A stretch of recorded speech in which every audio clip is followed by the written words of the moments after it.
Have you ever felt like something inside you has quietly shifted? Like the world looks the same, yet you don't feel the same anymore?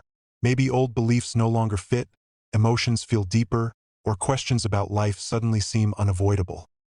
This is often how a spiritual awakening begins. Spiritual awakening is not a straight line. It doesn't move from start to finish in perfect order. Instead, it unfolds like a spiral. Some people revisit stages, others skip ahead, and each journey is deeply personal. Still, there are common patterns that many people experience that I end this video. We'll explore 5 stages of spiritual awakening, explained in a simple and grounded way, so you can better understand where you might be on your own journey. Let's begin. Stage 1. Living in unconsciousness, ego-dominated life. The first stage is where most people begin, often without realizing it. This stage is characterized by unconscious living, where the ego is in complete control. At this stage, a person fully identifies with their thoughts, emotions, roles, and personal story. Thoughts feel like facts. Émotion fil permanent. There is little awareness that the mind is something that can be observed rather than obeyed. Life feels like something that happens to you rather than something you participate in creating. Reactions are automatic. Triggers feel overwhelming. Pain, anger, fear, and defensiveness are common because the sense of inner stability depends on external circumstances. People in this stage often feel powerless. Past trauma shapes their identity. They may believe they are broken, unlucky, or destined to suffer. Blame, either toward others or toward oneself, becomes a coping mechanism. Relationships are filtered through projection. Others are seen not as they truly are, but through personal wounds and expectations. There is little emotional clarity, and misunderstandings are common. This stage is not bad. It is simply unconscious, and every spiritual journey begins here. The awakening starts the moment a person senses that there must be more than this. Stage 2. Ego death, the breakdown of identity. The second stage is often the most intense and confusing. It is commonly known as ego death. Ego death does not mean the death of the body.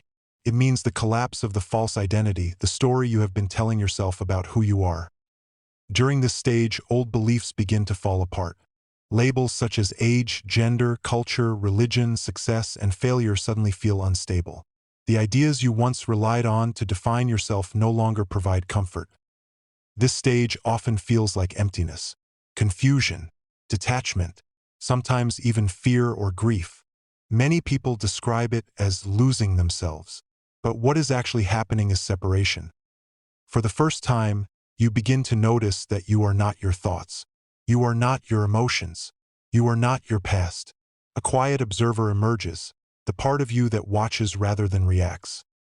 This realization can feel unsettling because the ego resists being seen as an illusion. Yet this breakdown is necessary. Without it, deeper awareness cannot emerge. Ego death clears space.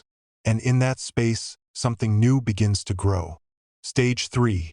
The search for truth. Once the ego loosens its grip, the journey moves into the search. This is the stage where curiosity becomes unstoppable. You begin asking big questions. Who am I really? Why was I born? What is the purpose of life? What is God, consciousness, or truth? This search is not just intellectual, it is deeply emotional and spiritual. There is a hunger to understand existence itself. People in this stage are often drawn to books, videos, teachers, philosophies, and spiritual practices. Meditation, prayer, contemplation, journaling, and self-inquiry become meaningful tools. Every insight feels like a small awakening. Each realization brings lightness, relief, and a sense of connection. You may feel excited, inspired, and deeply motivated to learn more. At the same time, this stage can become overwhelming. There is so much information, and not all of it resonates. Discernment becomes important. The purpose of this stage is not to collect beliefs. It is to remember what feels true at a deeper level. Stage 4. Emergence of the authentic self. As the search deepens, something powerful begins to happen. The authentic self emerges. Pretending becomes exhausting. Living according to others' expectations starts to feel unbearable. You can no longer ignore your inner voice. This stage often feels like returning to who you were before the world told you who to be, similar to the freedom and honesty of childhood. You become deeply aware of what aligns with your soul and what does not. Relationships, jobs, habits, and environments that feel false begin to fall away. This can lead to major life changes. Careers may shift.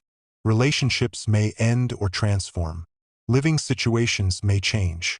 While this can feel chaotic, it is actually a process of alignment. Emotionally, this stage can be intense. Old wounds resurface, not to punish you, but to be healed. Emotional release becomes necessary. Physically and energetically, some people experience heightened intuition, vivid dreams, emotional sensitivity, or strong inner guidance. The authentic self does not seek approval. It seeks truth. Stage 5. Living in alignment. The final stage is living in alignment. This does not mean life becomes perfect. It means life becomes honest. At I end this stage, the mind, body, heart, and soul work together rather than against each other. There is deep self-compassion. You accept your flaws without self-judgment. You become your own nurturer, the supportive presence you may have needed earlier in life. Self-love becomes natural rather than forced. This inner alignment extends outward. Compassion for others deepens. You recognize that everyone is doing the best they can with their level of awareness. Judgment softens. Forgiveness flows more easily. You also feel a profound connection with life itself, with nature, animals, the earth, and even silence. Interconnectedness becomes a lived experience, not just a concept. Light and darkness are both understood as part of the human experience. Nothing is rejected. Everything is integrated.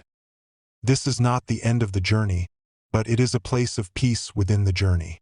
Spiritual awakening looks different for everyone. You may recognize yourself in more than one stage, or feel yourself moving between them.